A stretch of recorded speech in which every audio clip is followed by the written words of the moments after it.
আসসালামু আলাইকুম। আজকে আমরা মৌলিক ও যৌগিক সংখ্যার উপরে এই ৬টি গুরুত্বপূর্ণ প্রশ্নের সমাধান করার চেষ্টা করব। এই প্রশ্নগুলো শুধুমাত্র ষষ্ঠ শ্রেণী না, যদিও আমি ষষ্ঠ শ্রেণীর ১.২ অনুশীলনী থেকে এটা নিচ্ছি, তবে এই প্রশ্নগুলো পরবর্তী শ্রেণী তথা ভর্তি পরীক্ষা এবং চাকরির জন্য খুব গুরুত্বপূর্ণ। তো আশা করি ভিডিওটা খুব কাজের, তোমরা সবাই মনোযোগ সহকারে দেখবে। তবে আমার রিকোয়েস্ট, এই প্রশ্নগুলো স্ক্রিনে যতক্ষণ ভাসতেছে তোমরা আগে অঙ্কগুলো করো, তারপর আমার সাথে মিলাও। তো চলো শুরু করি। আমাদের প্রথম প্রশ্ন লেখা আছে ২, ৩, ১৭ সংখ্যাগুলো কোন ধরনের সংখ্যা এবং কেন? আচ্ছা, কোন ধরনের সংখ্যাগুলো, এই শব্দটা আসলে আমাদের আগে কি কি মনে আসতে পারে? এক হতে পারে সংখ্যাটা মৌলিক হইতে পারে, আর এক হতে পারে সংখ্যাটা যৌগিক হইতে পারে, আবার অনেকে এই বিষয়টাকে জোড় বিজোড়ের সাথেও নিতে পারে, জোড় সংখ্যা বা বিজোড় সংখ্যা। তো অধ্যায়টা যেহেতু মৌলিক সংখ্যা এবং যৌগিক সংখ্যা, সংখ্যা মূলত এই দুই ধরনের হিসাব করেই করা হয়। জোড় বিজোড় হচ্ছে গিয়ে যেই সংখ্যাকে দুই দ্বারা ভাগ করা যায় আর যে সংখ্যাকে দুই দ্বারা ভাগ করা যায় না। তো আমাদের আসল বিষয় হচ্ছে গিয়ে সংখ্যাগুলো কোন ধরনের সংখ্যা। আর একটা বিষয় ক্লিয়ার করি, এখানে ২ও আছে, ৩ আছে, ১৭ আছে, অর্থাৎ ২ জোড় সংখ্যা, ৩ বেজোড় সংখ্যা। তো সুতরাং আমাদের হিসাব এখানে মৌলিক সংখ্যা হবে নাকি যৌগিক সংখ্যা হবে, আমরা একটু ধাপে ধাপে করার চেষ্টা করি। প্রথম কথা হচ্ছে যে মৌলিক সংখ্যা কোনগুলো? মৌলিক সংখ্যা আমরা যদি সহজ ভাষায় লিখি, যে সংখ্যায়, যে সকল সংখ্যায় সাধারণ গুণনীয়ক গুণনীয়ক কেবল দুটি, কেবল দুটি, এক এবং ওই সংখ্যা, তাই না? সেটা হচ্ছে মৌলিক সংখ্যা। আর যৌগিক সংখ্যা কি?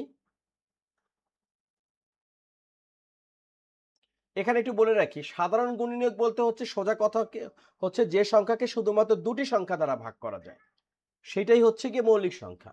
ছোট্ট একটা উদাহরণ টানি, যেমন এখানে ২, ৩, ১৭ হিসাবটাই আমরা করি, যৌগিকের কথা আমরা পরে আনি। ২ এর কথা যদি চিন্তা করি, ২ কে আমরা ভাগ করতে পারবো ২ দ্বারা এবং ২ কে আর ভাগ করতে পারবো ১ দ্বারা। ২ কে ২ দ্বারা ভাগ করলে পাবো ১, ২ কে ১ দ্বারা ভাগ করলে পাবো ২। অর্থাৎ আমাদের হিসাব শুধু ১ আর ২ এর মধ্যেই আছে। আবার আরেকটা কি আছে? ৩। ৩ এর ক্ষেত্রেও তাই। ৩ কে আমরা ভাগ করতে পারবো ৩ দ্বারা, পাবো ১। আবার ৩ কে আমরা ভাগ করতে পারবো ১ দ্বারা, পাবো ৩। সুতরাং ১ আর ৩ এর মধ্যেই আছে। অর্থাৎ যে সকল সংখ্যায় সাধারণ গুণনীয়ক কেবল দুটি, এক এবং ওই সংখ্যা, ওই সংখ্যা বলতে ২ এর ক্ষেত্রে ২, ৩ এর ক্ষেত্রে ৩। এবং আরেকটা আছে কি আমাদের ১৭। ১৭ কে আমরা যদি ভাগ করি ১৭ দ্বারা, তাহলে পাবো ১। আবার ১৭ কে আর কি সংখ্যা দ্বারা ভাগ করতে পারবো? ১ দ্বারা ভাগ করতে পারবো, আর পাবো ১৭।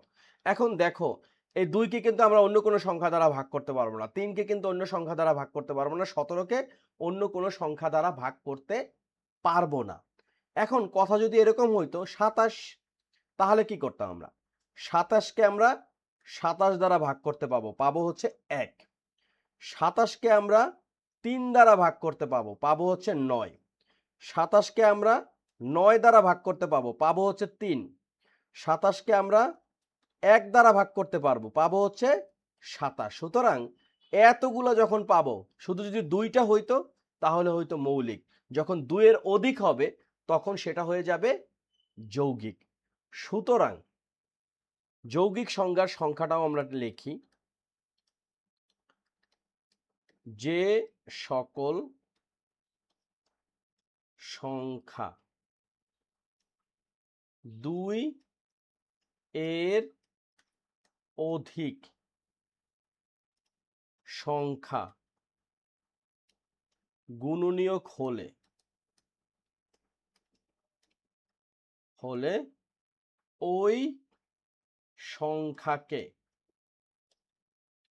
আমরা যৌগিক সংখ্যা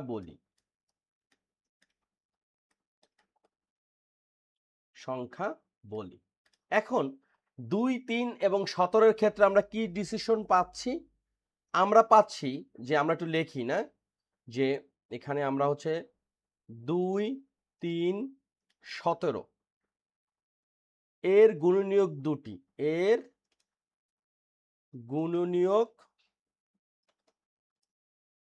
দুটি, যা এক এবং ওই সংখ্যা। কাজেই 2, 3, 17 মৌলিক সংখ্যা। ওকে, আমরা কেন সেটাও কিন্তু বিশ্লেষণ করছি এবং মৌলিক সংখ্যা নিয়ে আমরা আলোচনাও করছি। আমরা আরেকটা মৌলিক সংখ্যা নিয়ে আলোচনা করি, যেমন 19 মৌলিক সংখ্যা, কারণ 19কে আমরা শুধুমাত্র 19 দ্বারা ভাগ করতে পারবো, আর 19কে শুধু 1 দ্বারা ভাগ করতে পারবো, আর কিছু দ্বারা পারবো না। যে সংখ্যাগুলোকে শুধুমাত্র দুটি সংখ্যা দ্বারা ভাগ করা যায় সেইগুলো হচ্ছে মৌলিক সংখ্যা, আর 2 এর অধিক সংখ্যা দ্বারা যদি ভাগ করা যায় সেটা হচ্ছে যৌগিক সংখ্যা। তাহলে আমাদের 1 নাম্বার প্রশ্নের উত্তর ডান। এটা কি ধরনের সংখ্যা? এটা হচ্ছে মৌলিক সংখ্যা। ওকে, 2 নাম্বার প্রশ্ন, লেখা আছে 12 এর মৌলিক উৎপাদক গুলো লেখো। মৌলিক উৎপাদক কথায় অনেকে একটু প্যাচের মধ্যে পড়ে। সোজা কথা হচ্ছে 12কে আমরা কোন কোন সংখ্যা দ্বারা ভাগ করতে পারি। আমরা যদি এইভাবে চিন্তা করি, আমরা প্রথমে এইভাবে লিখব, 12 এর মৌলিক উৎপাদক, উৎপাদক মানে হচ্ছে ভাগ, 12 এর মৌলিক উৎপাদক সমূহ। 12 এর মৌলিক উৎপাদক সমূহ কি? প্রথম কথা খেয়াল করো, 12কে আমরা 2 দ্বারা যদি ভাগ করি পাবো 6, 2 দ্বারা ভাগ করলে পাবো হচ্ছে 3, তার মানে 2 দুগুণে 4, 3 4 12। আমরা এটাকে লিখতে পারি উৎপাদক সমূহ কি কি, 2 গুণ 2 গুণ 3, এই তো 12 হইল। তার মানে উৎপাদক সমূহ কি? উৎপাদক সমূহ হচ্ছে 2 ও 3, রাইট? 12 এর মৌলিক উৎপাদক সমূহ হচ্ছে 2 ও 3, কিন্তু প্রশ্নটা যদি এরকম থাকে, আমি যদি আরেকটা প্রশ্ন এখানে এক্সট্রা হিসাবে লিখি, 12 এর গুণনীয়ক কি কি বা উৎপাদক কি কি? মৌলিক উৎপাদক না, যদি বলে উৎপাদক কি কি, তাহলে আমরা কি করব? 12 এর গুণনীয়ক বা উৎপাদক কি কি? এই প্রশ্নের উত্তরে আমরা কি করব? দেখো, 12কে আমরা লিখতে পারি কি, 1 গুণ 12, তাই তো? তারপর লিখতে পারি 2 গুণ 6, তারপর আমরা লিখতে পারি 3 গুণ 4, 5 তো পারা যায় না, 6 তো লিখছিলাম। তাহলে সুতরাং 12 এর উৎপাদক সেক্ষেত্রে কি হবে? 1 হবে, 2 হবে, 3 হবে, 4 হবে, 6 হবে, 12 হবে। অর্থাৎ এই সংখ্যাগুলো দ্বারা আমরা 12কে ভাগ করতে পারবো। উৎপাদক মানে কি? ভাগ করা। তার মানে হচ্ছে 12কে আমরা 1 দ্বারা ভাগ করলে 12 পাবো, 12কে 2 দ্বারা ভাগ করলে 6 পাবো, 12কে 3 দ্বারা ভাগ করলে 4 পাবো, 12কে 4 দ্বারা ভাগ করলে 3 পাবো, 12কে 6 দ্বারা ভাগ করলে 2 পাবো, এবং 12কে 12 দ্বারা ভাগ করলে 1 পাবো। তাহলে প্রশ্ন 2 রকম আসতে পারে। প্রশ্ন আসতে পারে এরকম, মৌলিক উৎপাদক কি কি? মৌলিক উৎপাদক কি কি? এটা একটা প্রশ্ন আসতে পারে। আর একটা আসতে পারে, উৎপাদক কি কি বা উৎপাদক কি কি? তো যেটাই আসুক আমরা ইনশাল্লাহ পারবো। তো 2 নম্বর প্রশ্ন শেষ, 1 গেল, 2 গেল। প্রশ্ন নাম্বার 3, 9, 15, 27 সংখ্যাগুলো মৌলিক না যৌগিক এবং কেন? আগের প্রশ্নে আমরা অলরেডি ডিসকাস করছি মৌলিক সংখ্যা কি, যৌগিক সংখ্যা কি। এখন আমরা কি করব, এক ধাক্কায় আমরা লিখব যে 9 এর গুণনীয়ক কি কি? আমরা 9 এর গুণনীয়ক যদি বের করি 9 কে লিখতে পারি 1 গুণ 9 3 গুণ 3, তাই না? তার মানে 1 3 9। এরপরে আছে 15। 15 এর গুণনীয়ক, 15 কে আমরা কি করতে পারি? 1 গুণ 15 3 গুণ 5, অর্থাৎ 3 5 15। তাহলে কি কি গুণনীয়ক আসতেছে? 15 কে আমরা 1 দ্বারা ভাগ করতে পারি, 15 কে আমরা 3 দ্বারা পারি, 15 কে 5 দ্বারা পারি, 15 কে 15 দ্বারা পারি। এরপর আছে 27। 27 এর গুণনীয়ক, 27 কে আমরা কিভাবে লিখতে পারি? এই হলো আমাদের 27, 1 গুণ 27, তারপর 2 দ্বারা তো ভাগ যাবে না, 27 একটা বেজোড় সংখ্যা, 3 9 27, তারপর আর কি যাচ্ছে 4 5 6 7 8 9, অর্থাৎ আমরা 27 কে 1 দ্বারা পারবো, 3 দ্বারা পারবো, 9 দ্বারা পারবো, আবার কি 27 দ্বারা ভাগ করতে পারবো। তো খেয়াল করে দেখো, আমরা জানি মৌলিক সংখ্যায় শুধুমাত্র ওই সংখ্যা এবং 1 গুণনীয়ক থাকবে, বাট এখানে তো 3 আছে, 9 আছে, 3 আছে, 5 আছে, 15 আছে, 3 আছে, 9 আছে, 27 আছে। সুতরাং আমরা লিখতে পারি যে 9 15 27 সংখ্যাগুলোর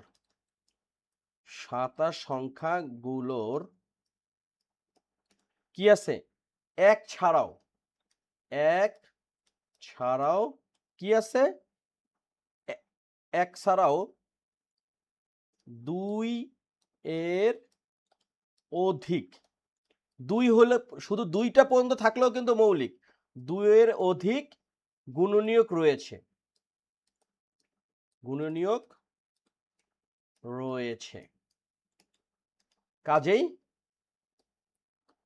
কাজেই 9 15 27 সংখ্যাগুলো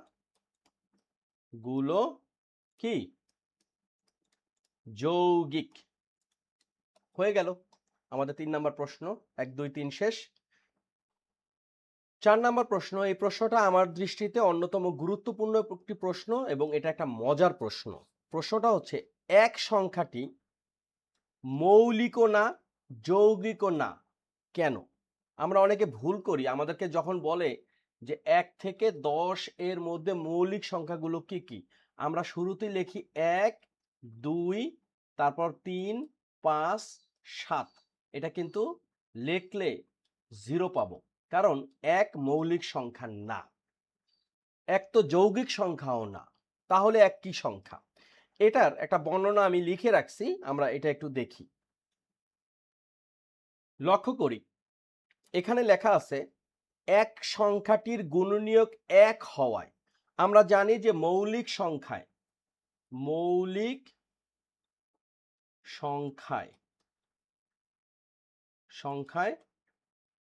গুণনীয়ক কয়টা হইতে হবে? মিনিমাম 2টা হতে হবে এবং সর্বোচ্চ 2টা হতে হবে, অর্থাৎ 1 এবং ওই সংখ্যা। কিন্তু 1 এর তো গুণনীয়ক শুধু 1ই, সুতরাং এটা মৌলিক না। আবার যৌগিক হওয়াতে সমস্যা হয়েছে কি, যৌগিকে আবার গুণনীয়ক হইতে হবে 2 এর বেশি, সেটাও তো না। যে কারণে 1 মৌলিক সংখ্যাও না যৌগিক সংখ্যাও না, বাট 1 একটা গুরুত্বপূর্ণ জিনিস, সেটা হলো 1 হলো সকল সংখ্যার একক, অর্থাৎ সাধারণ গুণনীয়ক। আমরা এই যে একটা মৌলিক সংখ্যা, এটাকে কি লিখতে পারি? 1 গুণ 5। আবার একটা যৌগিক সংখ্যা 6 লিখতে পারি কি 1 গুণ 2 গুণ 3, অর্থাৎ 2 2 1 2, 3 দুকানে 6। তার মানে এই 1 হচ্ছে আমাদের সাধারণ গুণনীয়ক। ওকে, আশা করি মনে থাকবে। ভিডিওটা খুবই কাজের। আগেই বলে রাখি, একবার যদি এইগুলো মাথার মধ্যে ঢুকে, সারা জীবন কিন্তু মনে থাকবে, খুবই গুরুত্বপূর্ণ। তো যাই হোক, আমাদের 1 2 3 4 4টা প্রশ্ন শেষ। এরপর আমরা করব 5 নাম্বার। 5 নাম্বার প্রশ্ন। 5 নাম্বার প্রশ্নে লেখা আছে 51 থেকে 100 পর্যন্ত মৌলিক সংখ্যাগুলো লেখো। এটা কিন্তু খুব গুরুত্বপূর্ণ, এটা খুবই গুরুত্বপূর্ণ এবং এইটা পরীক্ষাতে আসবেই। কি কি? আমরা 51 থেকে 100 পর্যন্ত মৌলিক সংখ্যাগুলো যদি লিখি, প্রথম কথা হচ্ছে আমরা একটা বুদ্ধি খাটাবো। সেটা কি? আমরা দেখব 3 এবং 7 দ্বারা ভাগ যায় কিনা, আর কিচ্ছু করার দরকার নেই। কারণ 2 থেকে 2 3 5 7 এই 4টা সংখ্যা দ্বারা সাধারণত ভাগ করলেই হয়ে যায়। 2 দ্বারা যদি ভাগ যায় তাহলে তো বুঝেই যাচ্ছে এটা মৌলিক সংখ্যা না, কারণ এটা একটা জোড় সংখ্যা, জোড় সংখ্যা মৌলিক হয় না। আবার 5 দ্বারা সবার শেষের সংখ্যা যদি 0 আর 5 থাকে ওইটা তো এমনিতেই বাদ। আমরা অঙ্কটা করব ঠিক এইভাবে যে 51, 52, 53, 54, 55, তাই তো? এখন একটু জাস্ট প্ল্যান করি। 51 কে আমরা ডাইরেক্ট বাদ দিয়ে দেব, কারণ 5 আর 1 যোগ করলে 6 হয়, 6 3 দ্বারা ভাগ যায়, সুতরাং 51 বাদ। 52 বাদ, কারণ 52 জোড় সংখ্যা। 53 কে আমরা দেখব 3 দ্বারা ভাগ যায় কিনা এবং 7 দ্বারা ভাগ যায় কিনা। 7 গুণ 8 হচ্ছে 56 আর 7 গুণ 7 হচ্ছে 49, সুতরাং 53 7 দ্বারা ভাগ যায় না।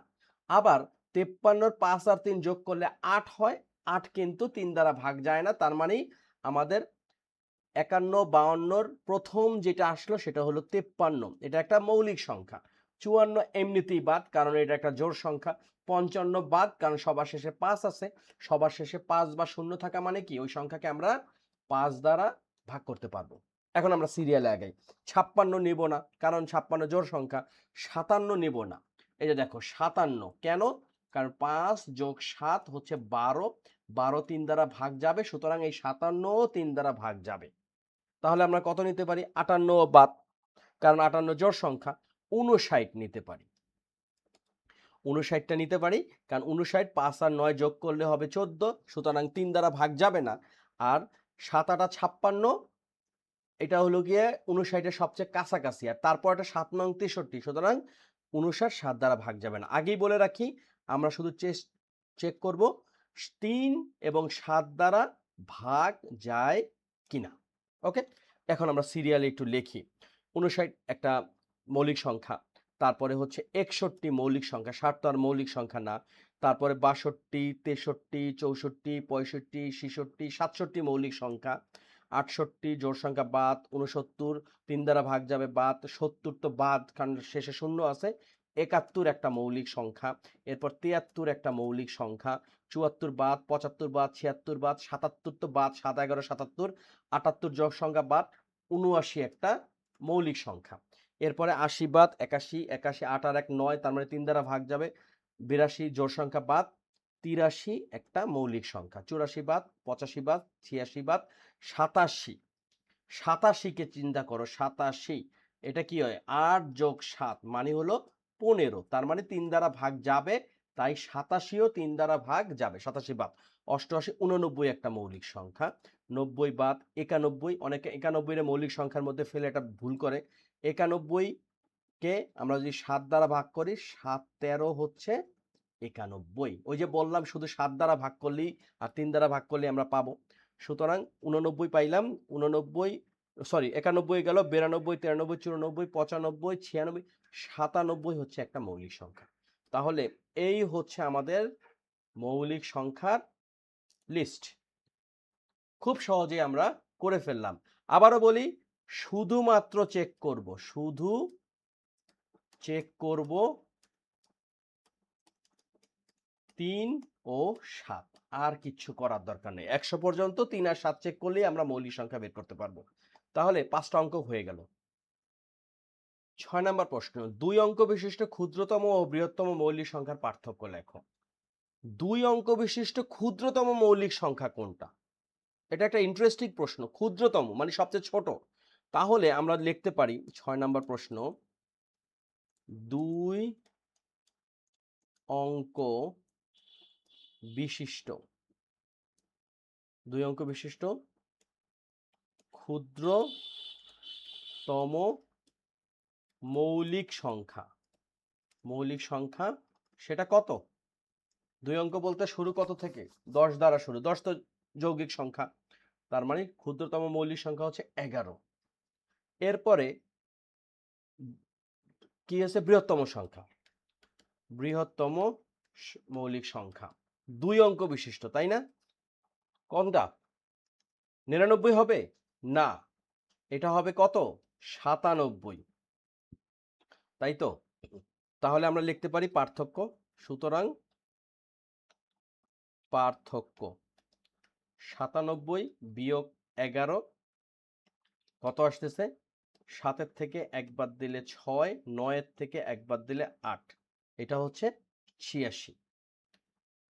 অনেক ধন্যবাদ আমার সঙ্গে থাকার জন্য। চেষ্টা করলাম ৬টা প্রশ্ন সমাধান করার। খুবই গুরুত্বপূর্ণ এই রিলেটেড প্রশ্নই ঘুরিয়ে পেঁচিয়ে কিন্তু আমাদের পরীক্ষায় আসবে। সুতরাং আমাদের খুব ভালোভাবে পরিশ্রম করতে হবে। প্রশ্নের লাইনগুলো বুঝতে হবে যে এখানে বলছে মৌলিক উৎপাদকে গুলো লেখো। যদি লিখতো গুণনীয়ক সমূহ লেখো অথবা মৌলিক গুণনীয়ক সমূহ লেখো। প্রতিটা লাইন আমাদের বুঝতে হবে, আদারওয়াইজ পারা জিনিস কিন্তু আমরা ভুল করব। তো তোমাদের অনেক ধন্যবাদ সঙ্গে থাকার জন্য। আমার চ্যানেলের নাম হচ্ছে সাদ এক্স। যদি মনে করো চ্যানেলটা তোমাদের জন্য ঠিকঠাক, প্লিজ সাবস্ক্রাইব করবে। ধন্যবাদ।